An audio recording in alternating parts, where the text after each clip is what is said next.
मैं अभिजीत, उजागर न्यूज से। कहते हैं शिक्षा और स्वास्थ्य किसी भी देश के विकास के दो स्तंभ होते हैं, लेकिन क्या हो अगर इसे व्यापार बना लिया जाए? क्या यह किसी नागरिक के मूलभूत अधिकारों के साथ खिलवाड़ नहीं होगा? जी हाँ दोस्तों, कुछ ऐसा ही खिलवाड़ हुआ है सर्व कृपा हॉस्पिटल में अपनी बीवी का इलाज करा रहे भोलाराम जी के साथ। भोलाराम जी, बिल्कुल निडर होकर बताइए कि आपके साथ क्या हुआ है। साहब, ये सर्व कृपा हॉस्पिटल में लूट मची रखी है। हमारी पत्नी का इलाज यहाँ चल रहा था, लेकिन ये लोग उसको क्या वो कहते हैं वेंटिलेटर। हाँ, ये हमारी मिसिस को उस पर रखकर बोलते रहे कि वो जरूर बच जाएगी, और इतना लंबा बिल बना दिया कि हमारी जेब खाली हो गई। मतलब आपके साथ धोखाधड़ी हुई है? अरे बहुत बड़ी धोखाधड़ी हुई साहब। अभी भी ये लोग कहते हैं कि हमारे पर लाखों रुपया बकाया, अगर हम वो नहीं चुकाएंगे तो ये हमारी पत्नी की डेड बॉडी नहीं देंगे हमें। देखा दोस्तों, किस तरह इस हॉस्पिटल में एक गरीब आदमी की बीवी का लाश का सौदा किया जा रहा है। बंद कर! अरे बंद कर!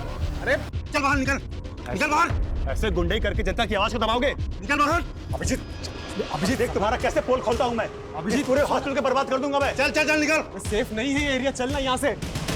यार तुझे मना किया था इतने रिस्क मत लिया कर। तू हॉस्पिटल के सामने ये स्टोरी करने से मना किया था तुझे। फुटेज मिला ना?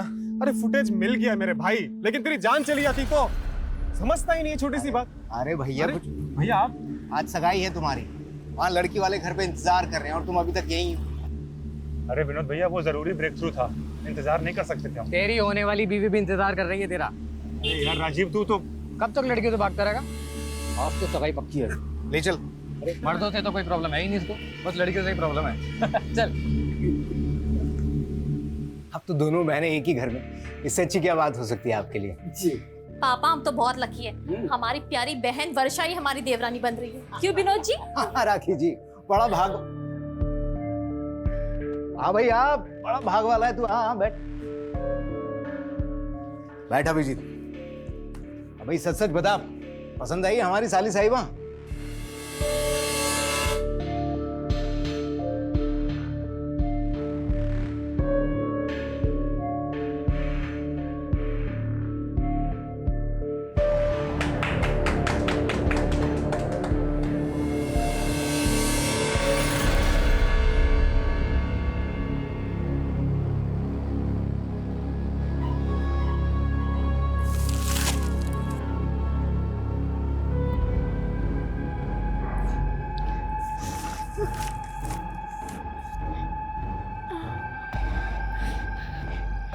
आंटी, हम ये कहाँ हैं?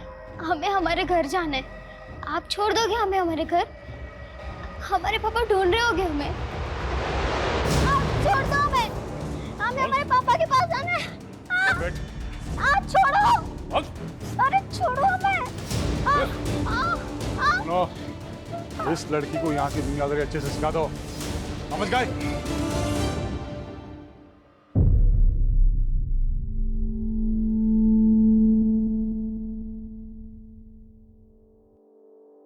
हम 136 हैं और ये हमारी माँ 135। तुम कौन हो?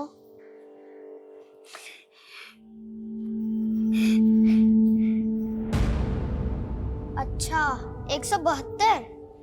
क्या तुम हमारी दोस्त बनोगी? हम 172 नहीं है, हम मिनी है।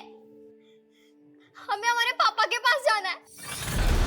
पापा, पापा, जाने दो हमें। दरवाजा खोलो, दरवाजा खोलो, खोलो दरवाजा। पापा, दरवाजा खोलो।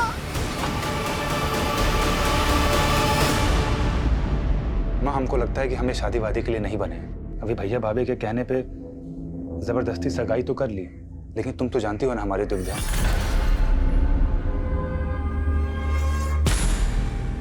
माँ, हम इस दुनिया को एक सच बताना चाहते हैं, और वो सच है।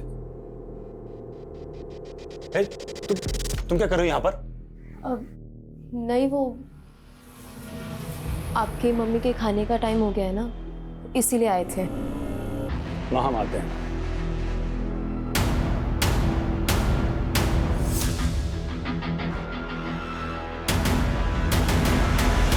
हम अक्सर सच्चाई से भागते हैं। उम्र के हर पड़ाव पर कोई न कोई एक ऐसा सच जरूर होता है जो शायद हम सबसे छुपा लेते हैं। दरअसल मैं सबको एक आईना दिखाना चाहता हूँ, एक ऐसा आईना जिसे देखकर हम फैसला करें कि आज हम कहाँ खड़े हैं। आने वाली 15 जून को रात 9:55 पे मैं आपको ऐसे ही कड़वी हकीकत से रूबरू करवाने वाला हूँ, जिससे शायद अब तक का सबसे बड़ा पर्दाफाश होगा।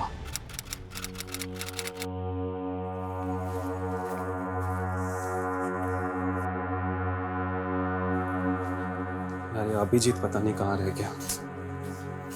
अरे विनोद भैया, क्या हो गया ये? अरे कुछ नहीं, थोड़ा चक्कर खा के गिर गए थे। अरे बाप रे। अच्छा ये बताइए, अभिजीत को देखा आपने? हमें नहीं मालूम। भाभी भैया, आज 15 तारीख है, 15 जून रात को 9:55 पे वो आज मेरे साथ लाइव आने वाला था, वहां पे किसी चीज का खुलासा करने वाला था। फोन भी नहीं लग रहा है यार उसका, पता नहीं कहाँ रह गया है।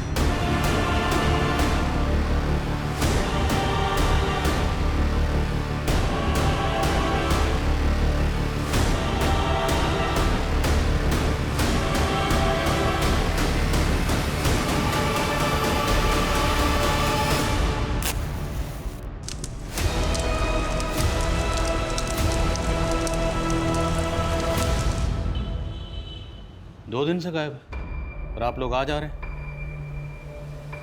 आपने आखिरी बार कब देखा था उसे? सर 15 जून की दोपहर तो उसने हमारे साथ लंच किया था, उसके बाद पता नहीं कहाँ गायब हो गए। तो क्या उसके गायब होने का राज इस वीडियो से जुड़ा हो सकता है जिसमें वो किसी का खुलासा करने वाला था? आने वाली 15 जून को रात 9:55 पे मैं आपको ऐसे ही कड़वी हकीकत से रूबरू करवाने वाला हूं, जिससे शायद अब तक का सबसे बड़ा पर्दाफाश होगा। हमें तो कुछ समझ नहीं आ रहा सर, आप ही कुछ मालूम कीजिए। ये चोट कैसे लगी आपको? सर वो अचानक से लो बीपी हो गया था, चलते चलते तो सड़क पे गिर गया, उसी से लग गई। अभिजीत ने ये वीडियो कहाँ रिकॉर्ड किया था? सर अभिजीत ने 1 साल पहले ही सोशल मीडिया पे उजागर न्यूज़ नाम से एक चैनल खोला था। उसके लाखों में फॉलोअर्स हैं और उसके 15 जून के खुलासे वाले वीडियो इनविटेशन को भी लाखों हिट्स मिले। हैरानी इस बात की है कि अभिजीत के कैमरामैन तो कहीं नहीं पता कि 15 जून को वो क्या खुलासा करने वाला था। कहीं उसके गायब होने की कहानी का इस खुलासे से कोई ताल्लुक तो नहीं? लग तो ऐसा ही रहा सर। अगर ऐसा है तो हमारे लिए जानना ज़रूरी है कि 15 जून को वो क्या खुलासा करने वाला था। उसका लैपटॉप, ईमेल आईडी की डिटेल्स, कॉल रिकॉर्ड सब निकलो। लेट्स फाइंड आउट कि अभिजीत ने आखिरी बार किससे और क्या कम्युनिकेट किया था। Okay sir.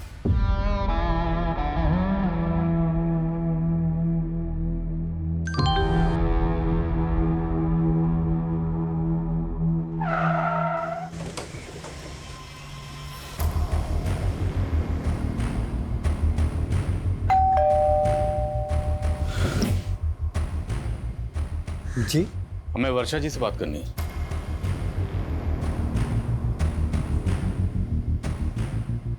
वर्षा जी, 15 जून की शाम को अभिजीत की फोन पर आखिरी बार बात आपसे हुई थी। उसके बाद से वो लापता। आपकी अभिजीत के साथ फोन पर क्या बात हुई थी? आई एम सॉरी वर्षा जी, लेकिन हम आपसे शादी नहीं कर सकते। ऐसा ऐसा क्यों बोल रहे हैं अभिजीत? वो हम आपको वजह भी नहीं बता सकते वर्षा जी। बस इतना समझ लीजिए कि इसी में आपकी भलाई है। सर ऐसा हो ही नहीं सकता, अभिजीत ने खुद शादी के लिए हाँ किया था। तो क्या आपकी साली वर्षा झूठ बोल रही है? राकेश जी, आप अपनी छोटी बहन वर्षा के बारे में क्या कहेंगे? सर हमारे बहन में कोई कमी नहीं थी, सारी कमी अभिजीत में है। अब कहना क्या चाहती हैं? अब हमें लग रहा है कि अभिजीत शायद इस वजह से भागा होगा ताकि वो हम लोगों को फेस ना कर पाए कि उसने रिश्ता क्यों तोड़ा। Excuse me sir. अभिजीत 15 जून की रात को कोई बड़ा खुलासा करने वाला था लाइव आकर, और आपको लगता है कि इतना निडर पत्रकार इस वजह से गायब हो गया? नहीं सर, राखी के कहने का ये मतलब नहीं है। दरअसल हम लोगों को भी ये सुनकर बहुत धक्का लगा कि अभिजीत ये रिश्ता तोड़ना चाहता था। Sir 1 minute. बिरदास चौक पे लाश मिली है।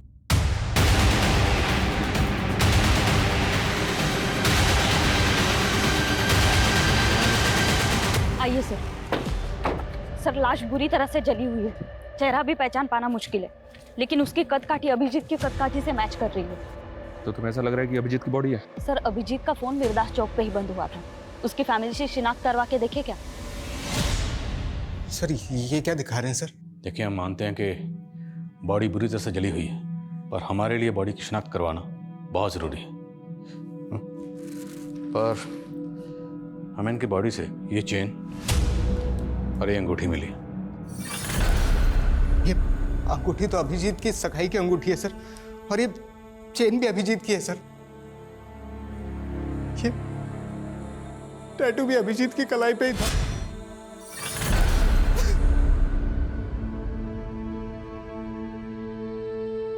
ये ले, रोटी खा ले। इतना दुखी मत हो, अब यही हमारी जिंदगी है। ले खा ले, अभी बहुत सारा काम करना है।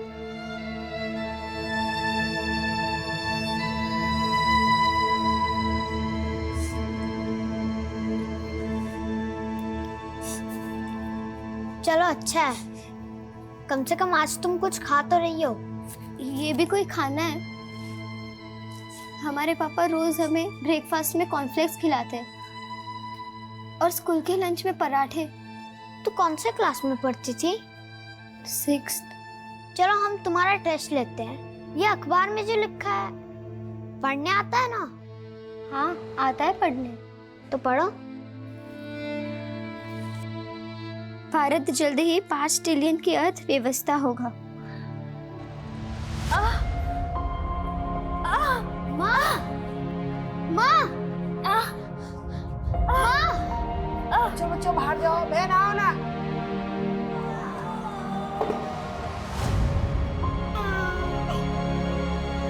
हमारा नया दोस्त आ गया। क्या ये लोग उसके भी गले पे नंबर लिख देंगे?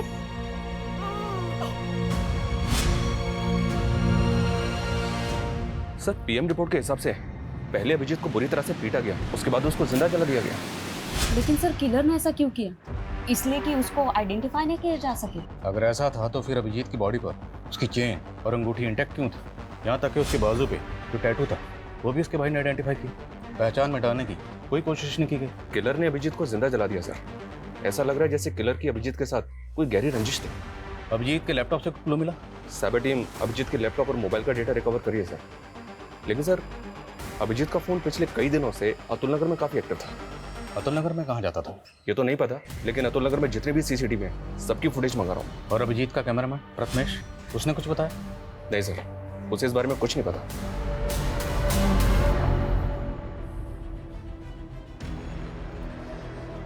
अभिजीत एक सच्चे और ईमानदार जर्नलिस्ट थे जिन्होंने अपनी जान की परवाह किए बिना हमेशा सच का साथ दिया। मैं उनका फॉलोअर ही नहीं, मैं उनका सबसे बड़ा फैन भी हूं। मैं आपसे वादा करता हूं, अभिजीत ने जो काम शुरू किया था अब उसे मैं पूरा करूंगा, चाहे उसके लिए मुझे सच्चाई ढूंढने के लिए पाताल लोक ही क्यों ना जाना पड़े, लेकिन सच्चाई को उजागर मैं करके रहूंगा। सर 24 मई की अतुल नगर की एक फुटेज मिली है, ये देखें। इसमें अभिजीत लड़कियों का पीछा करता हुआ दिख रहा है। कौन है लड़की? मैं पता करवा रहा हूँ सर। लेकिन सर ये अभिजीत लड़कियों का पीछा क्यों कर रहा होगा? मेरा मतलब एक तरफ इसकी मंगेतर का कहना है कि ये उससे शादी नहीं करना चाहता था और दूसरी तरफ इन लड़कियों के पीछे। सर कहीं कोई अफेयर का तो चक्कर नहीं? तो ये चक्कर क्या है ये तो इन लड़कियों से मिलने के बाद ही पता चले। आंटी वो अभिजीत जी आप। पुष्पा,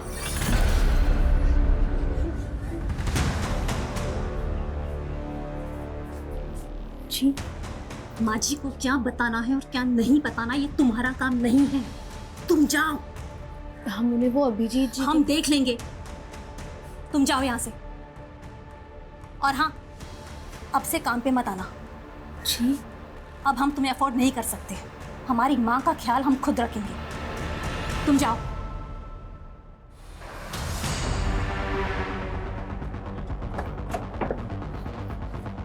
अभिजीत जिन दो लड़कियों का पीछा करते हुए देखा था वो दोनों लड़कियां इसी घर में किराए पे रहती थी सर, और ये इस घर के मकान मालिक हैं।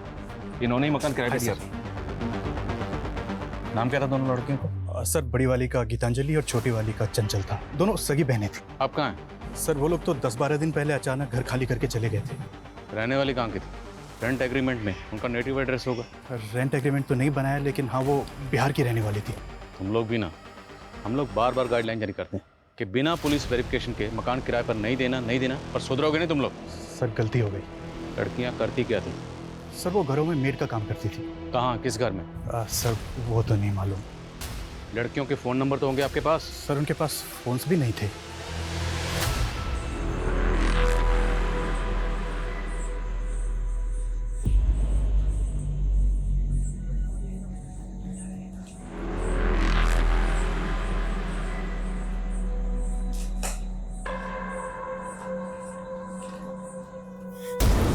भाग रही थी, हाँ?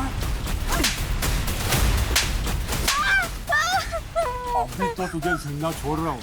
अगर दोबारा भागने की कोशिश की, वो हाल करूंगा ना कि जिंदगी भर रहेगी तू।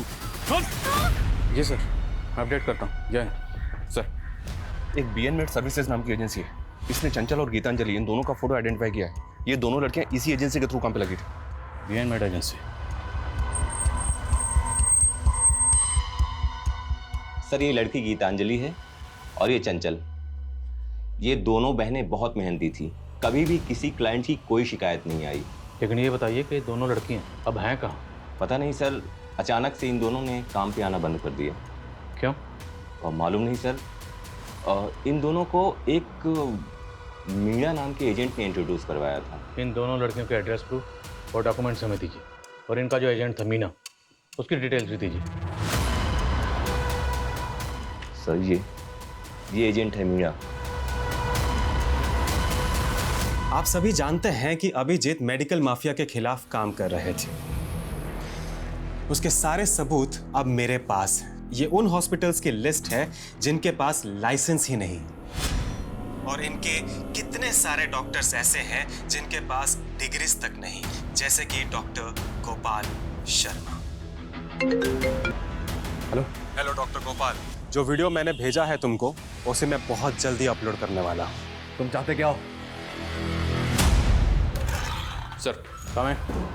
चंचल और गीतांजलि, इन दोनों बहनों की आईडी फेक है। क्या? जी हाँ सर, और इन दोनों बहनों का जो एजेंट है मीणा, उसकी भी सारी डिटेल्स फेक निकली। अब इन तीनों का कुछ पता भी नहीं चल रहा है। अभिजीत इन दोनों लड़कियों का पीछा करते हुए देखा गया था। अभिजीत का कत्ल हो गया, और अभिजीत के कत्ल से ठीक एक हफ्ता पहले ये दोनों लड़कियां गायब हो गई। क्या इन दोनों लड़कियों और इस एजेंट मीणा की अभिजीत के कत्ल में इन्वॉल्वमेंट तो नहीं? लग तो मुझे भी ऐसा ही रहा सर, कोई ना कोई इन्वॉल्वमेंट तो होनी चाहिए। इन तीनों के लिए लुकआउट नोटिस जारी कर दिया है। सर, अभिजीत की मंगेतर वर्षा के बारे में एक बात पता चली है। सर, उसकी पहले भी शादी हो चुकी है। What? जी सर, वर्षा का पहला पति कुणाल मर चुका है। सर, उसकी मौत संदिग्ध हालात में हुई थी। मतलब? 17 सितंबर 2021 को शोमिता चौक पे अपनी बाइक से जा रहा था। सर, वहाँ एक एसयूवी गाड़ी ने उसकी बाइक को टक्कर मारी थी। पहले शोमिता चौक पुलिस इस केस को मर्डर केस मान के इन्वेस्टिगेट कर रही थी, लेकिन उस एसयूवी गाड़ी का कहीं भी पता नहीं चला। इसीलिए उन्होंने इस केस को एक्सीडेंटल केस मान के क्लोज कर दिया। ये अभिजीत मर्डर केस भी कम चौंकाने वाला नहीं। अभिजीत को पहले बुरी तरह से टॉर्चर किया गया और फिर जिंदा जला दिया गया, और इन दोनों केसेस की कॉमन कड़ी है वर्षा।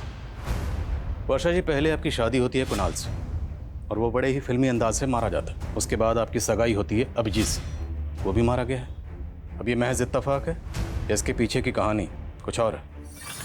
आप बेकार में हमारे बेटी को परेशान करके अपना वक्त बर्बाद कर रहे हैं। अब ये तो आने वाला वक्त ही बताएगा कि किसका वक्त बर्बाद होने वाला है। बस इतना याद रखिएगा, बिना हमारी इजाज़त के शहर छोड़ने की गलती मत करिएगा।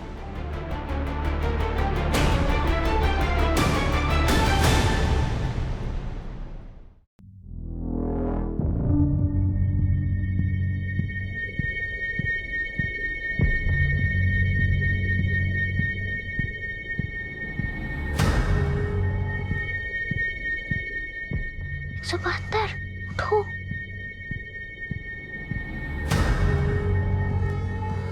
सुनो, हम लोग यहाँ से भाग रहे हैं, सब तैयार हैं, चलो।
क्या तुम हमारी दोस्त बनोगी? हम यहाँ खेलेंगे भी, और हम तुम्हारा ख्याल भी रखेंगे।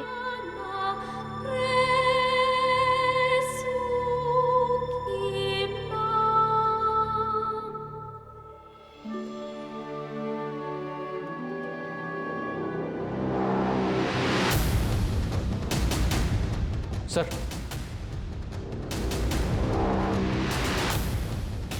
साइबर सेल को अभिजीत के लैपटॉप से एक एनक्रिप्टेड फाइल मिली थी जिसको उन्होंने डिक्रिप्ट किया, अभी सेंड किया। क्या इस फाइल में? ये देखिए सर।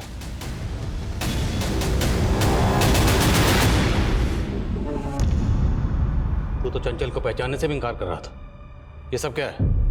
सर, चंचल हमारे यहाँ काम करती थी।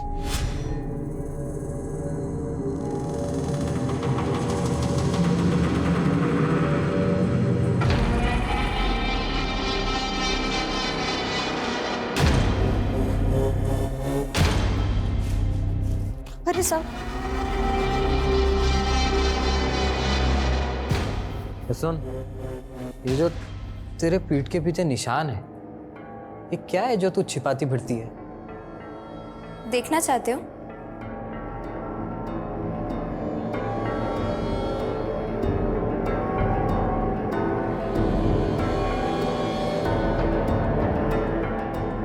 सर, पहले उसने ही हमें संबंध रखने के लिए उकसाया और हमारे वीडियोस फोटोज निकाल लिए।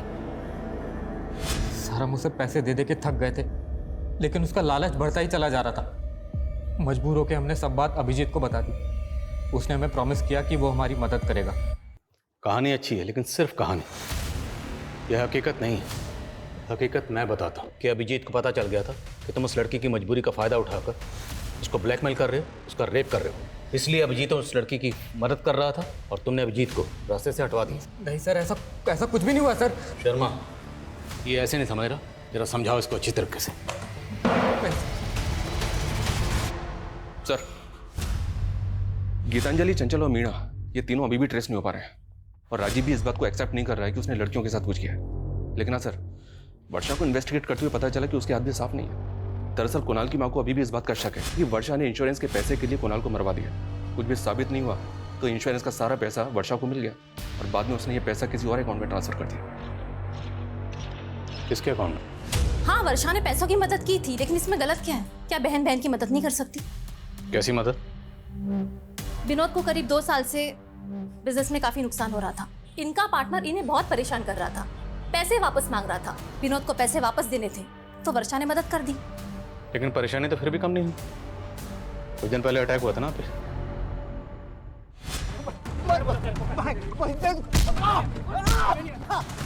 कल पैसे नहीं मिले ना, दूसरा तरफ से भी बुरा हालत होगा। उस दिन पुलिस स्टेशन में इस चोट के बारे में पूछा तो झूठ बोल दिया। सर, वो अचानक से लो बीपी हो गया था, चलते चलते तो सड़क पे गिर गया। लेकिन इन सब बातों का अभिजीत के मर्डर से क्या लेना देना? लेना देना ना हो तो ही अच्छा है, वरना लेने के देने पड़ जाएंगे। एक बात बताओ, तुमने उत्तम को पैसा तो दे दिया था ना? अब तुम भी हम पे शक कर रहे हो। अरे अगर तुमने पैसा चुका दिया था तो लोगों ने हम पे हमला ही क्यों किया? उसी के कारण जो तुमने पुलिस को बताया है। छोटा मोटा पैसा नहीं है ये, और अब तक कर्जा चुकता नहीं हुआ है। इतने के लिए लोग जान ले लेते हैं। शुक्र करो तुम अब तक जिंदा हो।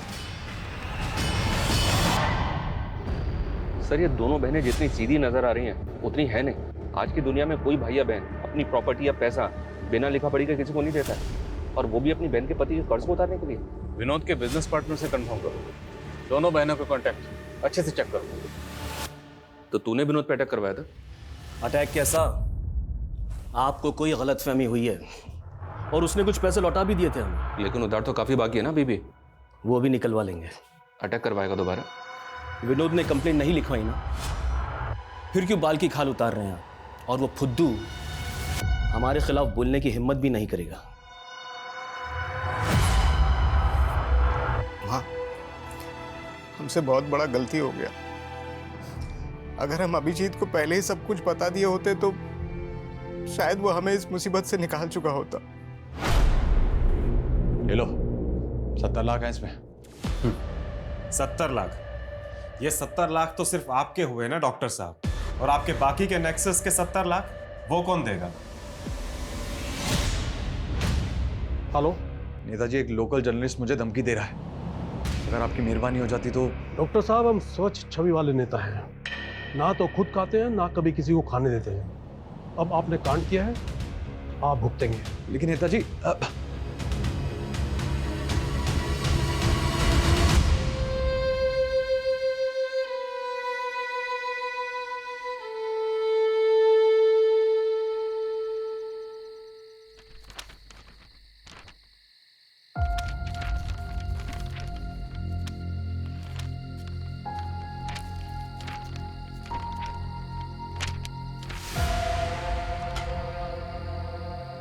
कौन है? ये आवाज कैसी है? ये चुप सो जा, सोने दे, सो जा।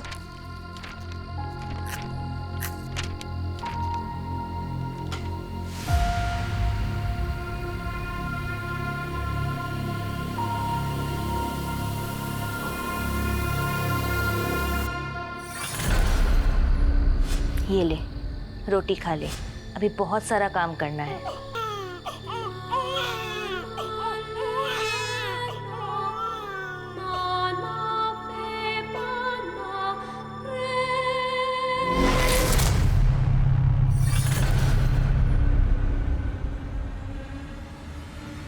चल उठ। मैंने कुछ नहीं किया है।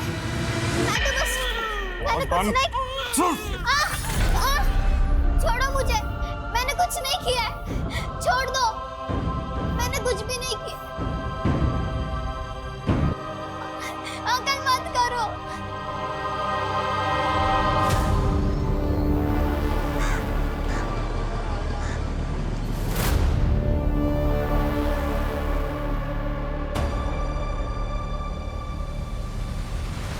हम थक गए हैं ये करते करते।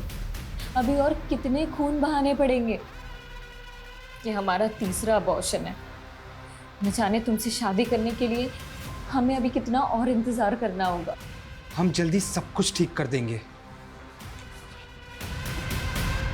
सब हम कुणाल से शादी करने के पहले से ही एक दूसरे से प्यार करते हैं। और सर, हमें पता था कि वर्षा के पिताजी हमें कभी स्वीकार नहीं करेंगे। इसलिए पहले कुणाल और अब अभिजीत खत्म कर दिया। नहीं सर, हमने ऐसा कुछ नहीं किया है। 15 जून को अभिजीत की आखिरी बार फोन पे बात तुमसे हुई थी। जी सर, हमारी बात जरूर हुई थी, पर बात कुछ और हुई थी। इस पर एक और नई कहानी। एक्चुअली सर, हम आपसे झूठ बोल रहे थे। हम किसी और से प्यार करते हैं। अरे लेकिन वर्षा, ये सब तुम हमको सगाई से पहले बता सकती थी ना। हाँ अभिजीत, लेकिन हम क्या करते, हम मजबूर थे। अभिजीत, क्या आप एक फेवर कर सकते हैं? आप खुद ही पापा को कह दीजिए ना कि आप शादी नहीं करना चाहते। लेकिन अभिजीत माना नहीं।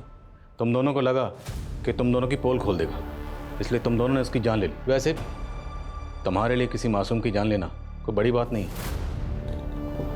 3 अबॉर्शन तो पहले ही करा चुके हो, और तुम अपनी बहन राखी को किस बात के पैसे दे रही थी? सर, उसको हमारे अफेयर के बारे में पता चल गया था। बोली कि अगर हमने उसे पैसे नहीं दिए तो वो हम दोनों को फंसा देगी। सरासर झूठ बोल रही है वो सर। अगर उसकी करतूतों के बारे में पता होता तो उसकी जान ले लेते।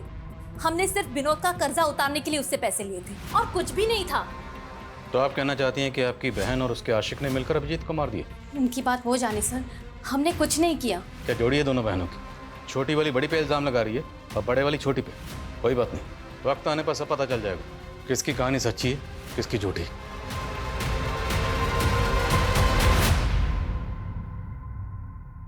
वो आपकी सास की केयर टेकर, क्या नाम है उसका? पुष्पा।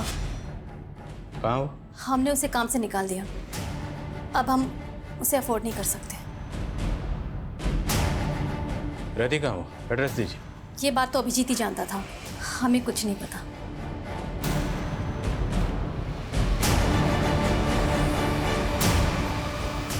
सर, कहीं राखी पुष्पा को लेकर भी तुमसे कुछ नहीं छुपा रही है? हो सकता है कि इसीलिए पुष्पा को जानबूझ के गायब कर दिया, क्योंकि वो कोई राज जानती थी। या फिर पुष्पा को खेल कर गई? इस राखी पे कड़ी नजर रखो और पता करो कि पुष्पा कहाँ गायब, और उसके लिए लुकआउट नोटिस जारी करो।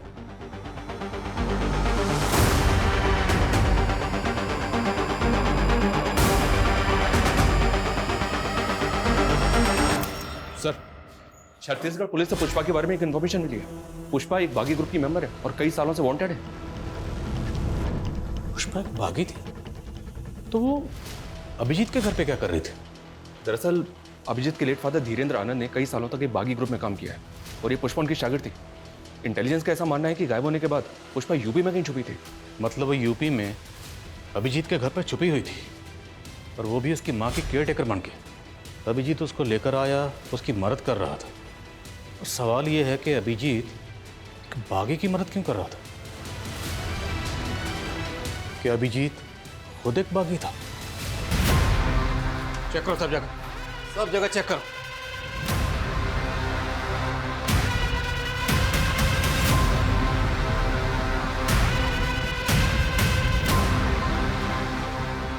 सर बहुत गलत कर रहे हैं आप। एक ईमानदार पत्रकार की छवि के साथ में खिलवाड़ कर रहे हैं आप लोग। फिलहाल तो हम जा रहे हैं, लेकिन अगर हमें बाद में पता चला कि अभिजीत के साथ मिलकर आपने बागियों का साथ दिया था तो हम आपको नहीं छोड़ेंगे। चलो। ओए 172, चल मुंह धो ले और काम पे चल। अब यही तेरी किस्मत में लिखा हुआ है। तैयार कर ले अपने आप को इन सब चीज़ों के लिए। जब 135 का बच्चा बड़ा हो जाएगा ना, तुझे ही ट्रेनिंग देनी है। यहाँ पे माँ बाप हो या बच्चा, सब किस्मत के हाथों बंधे हुए हैं।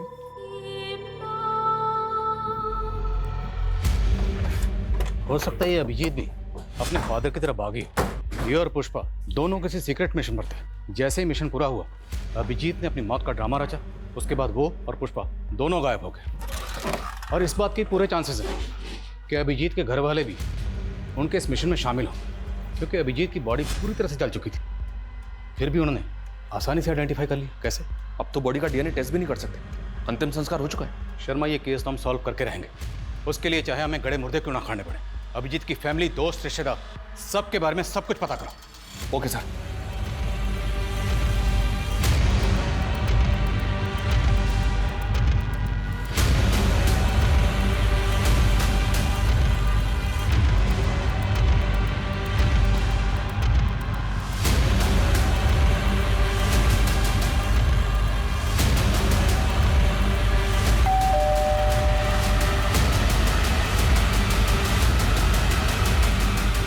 सर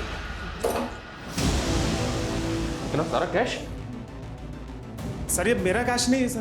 तो किसका? सर ये तो अभिजीत का है। अभिजीत के लिए फंड इकट्ठा कर रहा है। आखिर ये अभिजीत करना क्या चाहता है? अभिजीत? सर उसका तो मर्डर हो गया ना। सर अभी बोल रहा है अभिजीत का कैश। सर ये उसी की ईमानदारी का मोल है जो हम बेईमानी से कमा रहे हैं। मैं, राखी और उत्तम साथ में मिलकर के ये काम कर रहे हैं सर।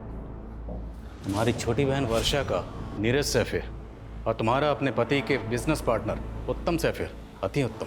सर हमारा कोई अफेयर नहीं है। हमने सोचा था कि विनोद उत्तम के साथ बिजनेस करके सेटल हो जाएगा, लेकिन आलसी घाटा करके बैठ गया। ओ मैडम, यहाँ मैं मुनाफा या घाटा जानने के लिए नहीं बैठा हूँ। तुम तीनों ये बताओ कि अभिजीत को क्यों मारा? सर हमने अभिजीत को नहीं मारा है, बल्कि उसकी मौत का फायदा उठा करके हमने सिर्फ डॉक्टर गोपाल शर्मा से पैसे ठगे थे। सर प्रथमेश ने हमें बताया था अभिजीत के मेडिकल स्कैम खुलासे के बारे में, तो हमने उत्तम की ताकत का इस्तेमाल किया ताकि कोई डॉक्टर हमें परेशान करे तो उत्तम संभाल लेगा। तो 15 जून की रात को अभिजीत यही खुलासा करने वाला था? नहीं सर, वो तो सच में उसने हमसे सीक्रेट रखा था। वो कुछ और बात थी और उसी की वजह से उसकी जान गई है सर। तुम तीनों को तब तक तोड़ेंगे जब तक सच नहीं कबूलोगे। नीलम, तोड़ो नहीं। डॉक्टर गोपाल की कुंडली निकलवा। पूरे चांसेस है कि 15 जून को अभिजीत जो खुलासा करने वाला था वो उसी डॉक्टर के खिलाफ हो। हेलो, क्या आप मुझे डिटेल्स मिल कीजिए।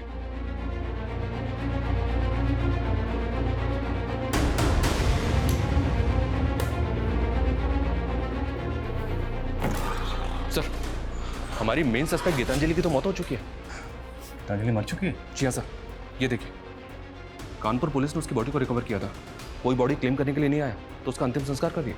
चौंकाने वाली बात यह सर कि गीतांजलि की कलाई पे बिल्कुल वैसा ही टैटू था जैसा अभिजीत की कलाई पे था। ये देखिए सर, अभिजीत के टैटू में 186 नंबर लिखा है और गीतांजलि के टैटू में 81 नंबर लिखा है। दोनों टैटूज वैसे तो दिखने में सेम है, सिर्फ नंबर और डिजिट्स का फ़र्क है। क्या ये कोई सीरियल नंबर हो सकता है? और इन टैटूज़ का हमारे सस्पेक्ट्स में से और किससे कनेक्शन हो सकता है? राजीव, वर्षा, नीरज, राखी, प्रथमेश, उत्तम या फिर पुष्पा? अभिजीत और गीतांजलि के बीच का कॉमन कनेक्शन है राजीव। लेकिन सर राजीव का तो कहना है कि वो इन टैटूज के बारे में कुछ नहीं जानता। पर अभिजीत की कलाई पर वैसा ही टैटू क्यों है जैसा कि गीतांजलि की कलाई पर है? गीतांजलि की बहन चंचल से इसका पता चल सकता है। चंचल बोलो दीदी, खाली पेट रहने से कुछ नहीं होता और हमें बहुत कुछ करना है। हमें निकलना है यहाँ से। यहाँ से कोई नहीं निकल सकता। नहीं दीदी, हम निकलेंगे यहाँ से। कोई आने वाला है हमें बचाने। तुम ना ऐसे सपने मत देखो, ये सपना कभी पूरा नहीं हो सकता। सर चंचल के बारे में हमने अभिजीत को मार्च में बता दिया था। उसके बाद अप्रैल में अभिजीत बिना किसी को बताए 20 से 25 दिन के लिए किसी असाइनमेंट पर बाहर चला गया था। हाँ, अभिजीत अप्रैल में काफ़ी दिनों तक नहीं था और उस दौरान उसने हमको कॉल भी नहीं किया था। मार्च में वो टैटू उसके हाथ में था? नहीं, तब तो नहीं था, लेकिन जब वो वापस आया तो हमने वो टैटू उसकी कलाई में देखा। तो आपने उससे पूछा कि वो टैटू उसने कहाँ बनवाया था और क्यों बनवाया था? नहीं सर, ऐसा तो उसने कुछ नहीं बताया। सर पहले तो हमें भी अजीब लगा था, क्योंकि वैसा ही टैटू चंचल की कलाई पर भी था। कहीं ऐसा तो नहीं कि गीतांजलि और चंचल का उन टैटू से कोई ऐसा राज जुड़ा था जो अभिजीत जानना चाहता था, इसलिए उनका पीछा कर रहा था? लेकिन सर वो ये सब जानने के लिए अपनी कलाई पे वैसा ही टैटू क्यों बनवाया था? और ये अभिजीत अप्रैल में 20-25 दिन के लिए कहाँ गायब था? और ये सवाल अब भी वहीं का वहीं है कि वो 15 जून की रात को 9:55 पर ऐसा क्या खुलासा करने वाला था?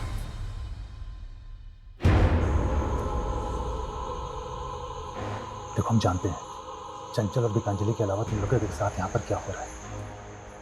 हम यहाँ की सच्चाई पता करने आए। आप हमें यहाँ से आजाद कर दोगे ना भैया? हाँ, लेकिन उसके पहले तुम्हें सब बताना होगा कि यहाँ पर हो क्या रहा है। मैं भारत, मैं इंडिया, मैं हिंदुस्तान भी हूँ। मेरी धरती बहुत महान है। मैं अपनी नदियों की तरह पावन हूँ। मैं एक विशाल लोकतंत्र हूँ, बहुत तेजी से बढ़ती अर्थव्यवस्था हूँ। पर देखो, मेरी गरिमा पे ये कैसा दाग लगा है। ये कैसा दाग लगा है? ये दाग हम सबको मिलकर धोना है। और ये फोल्डर बनाया गया 14 जून को। ना हो, ये जो 15 जून को खुलासा करने वाला था, ये लाइंस उसकी उसी स्पीच का हिस्सा है। लेकिन सर इसका तो कोई क्लू ही नहीं मिल रहा है कि ये खुलासा क्या था, किसका था और किसके लिए था। हमारा देश महान है भैया, और हम भी आजाद होंगे। बस आप जल्द से हमें लेने आ जाओ। हम आपका वेट कर रहे हैं। हमारे पास एक ऐसी चाबी है जिससे सारे ताले खुल सकते हैं, और वो एजेंट मीना। क्योंकि गीतांजलि और चंचल को डोमेस्टिक एजेंसी के लिए वही लेकर आया था। शर्मा, ढूंढो उसे। खबरों को काम पे लगाओ। जेलों में जितने भी कैदी हैं उनके बारे में पता करो। तुम्हें जो करना है करो, लेकिन किसी भी सूरत में मुझे एजेंट मीना चाहिए। Okay sir.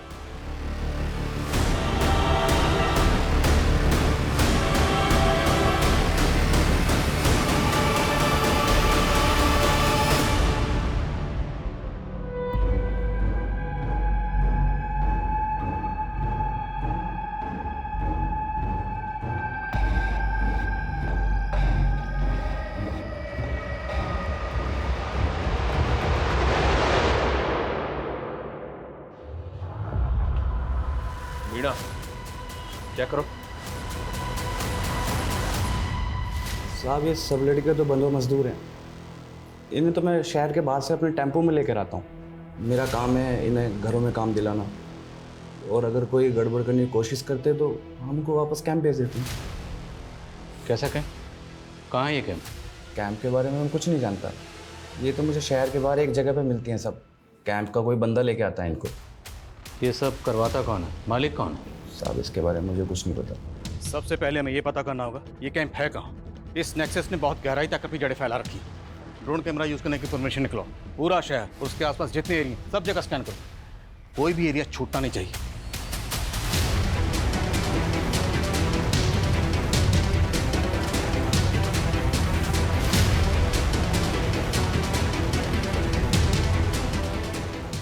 ड्रोन कैमरास के फुटेज में ये 3 जगह सस्पिशियस लग रही हैं। इनकी डिटेल्स निकलवाइए सर। और इन 3 में से एक जगह ऐसी है जहाँ लोगों के मूवमेंट बहुत ज़्यादा सस्पिशियस है। यहीं टारगेट करेंगे, पूरी फोर्स के साथ धावा बोलेंगे। तैयारी करो। Okay sir.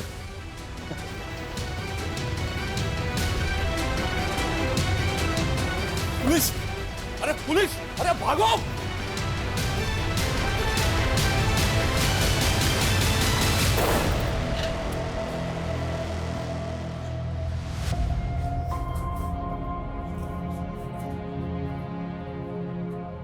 डरो मत, हम लोग आप लोगों को बचाने आए हैं। आपको अभिजीत भैया ने भेजा है ना? वो बोलते थे हम जरूर आजाद होंगे। हाँ बेटा, हमें अभिजीत भैया नहीं भेजा। अभिजीत भैया कहाँ है? उन्होंने कहा था हम उनके साथ टीवी पे आके जय हिंद बोलेंगे। बेटा, मुझे अभिजीत भैया नहीं भेजा है आप सबको लाने के लिए, और उन्होंने कहा जब मैं आपसे मिलूं तो आपसे बोलूं कि आप जोर से जय हिंद बोलें। जय हिंद। जय हिंद। तुम लोगों को बंधुआ बनाकर उन पर जुल्म करते थे। कब से चला ये सब? साहब, काफ़ी टाइम से हमारे लोग हर शहर में फैले हुए साहब। अगर हमें कोई अनाथ या कोई मजबूर मिलता था, हम इन्हें अपना कैंप में लेके आते साहब, और हम बच्चे लोग को भी किडनैप करके लेके आते साहब। अब ये बताओ, कैंप में उनसे करवाते क्या थे? साहब, हम उन्हें बड़ी बड़ी कंपनी, मिल और ईंट की भट्टी में लगा देते साहब। इनमें से कुछ मर भी जाते थे साहब, इसलिए हम नए लोगों को फंसाते रहते थे साहब। और अगर कोई अच्छी लड़की रहती थी तो उन्हें हमें घर में काम पे लगाते थे साहब। जैसे गीतांजलि और उसकी बहन चंचल, है ना? दीदी को पूरा भरोसा था कि एक दिन हम उस जंजाल से बच निकलेंगे। देखना चंचल, एक दिन आएगा जब हम आजाद होंगे और बहुत ही बेहतरीन जिंदगी जिएंगे, ऐसी नहीं। पर उसके लिए हमें कैंप से बाहर आकर घरों में काम चाहिए था, इसलिए हमने कैंप में अच्छा बर्ताव किया, उन लोगों का भरोसा जीत लिया। फिर तुमने राजीव के यहाँ काम करना शुरू कर दिया, उसको ब्लैकमेल किया। हमारी पूरी कमाई तो वो मीना ले जाता था, और हमें अपनी जिंदगी शुरू करने के लिए कुछ पैसों की जरूरत थी, और इसलिए हमारे पास और कोई रास्ता नहीं था। लेकिन राजीव ने अभिजीत को सब बता दिया। हाँ, लेकिन अभिजीत भैया को ब्लैकमेलिंग से ज्यादा उस गिरोह के बारे में चिंता थी। देखो, मुझे पता है तुम लोगों के साथ क्या हो रहा है। मैं तुम्हारी मदद करना चाहता हूँ, लेकिन उसके लिए मुझे तुम्हारे जैसे मजदूर बन के ही उस कैंप में घुसना पड़ेगा, और अपने हिडन कैमरे से सब कुछ रिकॉर्ड करना होगा कि वहाँ पर एक्चुअली में हो क्या रहा है। फिर हमने उन्हें वहाँ घुसने में मदद की, और वो हमारे कैंप में शामिल हो गए। साहब, मुझे शक हुआ कि अटेंडेंस रजिस्टर में गड़बड़ दिखा साहब, और वो कमीना पत्रकार वो मौका देख के भाग गया, और गीतांजलि ने उसको मदद की थी कैंप में घुसने के लिए साहब। इसलिए तुम लोगों ने गीतांजलि को मार दिया, और उसके बाद जब तुम लोगों को पता चला कि 15 जून को अभिजीत को खुलासा करने वाला है, तो उसको भी मार दिया। साहब, हमारे लोग ने अभिजीत पे नजर होगा साहब, और मौका पाके हमने उसको दबोच लिया साहब।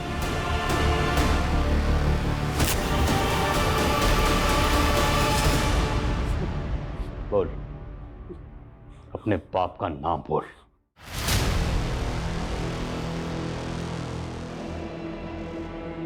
धर्मेंद्र सिंह सर मीटिंग में। सर सर सर सर चलो। धर्मेंद्र जैसा बड़ा नेता इस नेक्सस का मास्टरमाइंड होगा, ताज्जुब हो रहा है सर। उस फैक्ट्री में तकरीबन 150 औरत मर्द और 50 से ज्यादा बच्चों के साथ इस तरह का दुर्व्यवहार किया जा रहा था। ये जानने के बाद बहुत तकलीफ हो रही है। लेकिन सर, पुष्पा का इस गिरोह से कोई लेना देना नहीं, हालांकि वो अभी तक गायब है। सर, हमने उसकी रिपोर्ट नेशनल एजेंसी को दे दी है। ये बहुत ही अफसोसनाक है कि एक तरफ जहां हमारे मुल्क में 5G टेक्नोलॉजी लॉन्च हो रही है, हमारे मुल्क की इकोनॉमी तेजी से आगे बढ़ रही है, वहीं आज भी 2022 में भी एक तरफ काला अंधेरा छाया हुआ है, जहां कुछ लोगों के साथ अमानवीय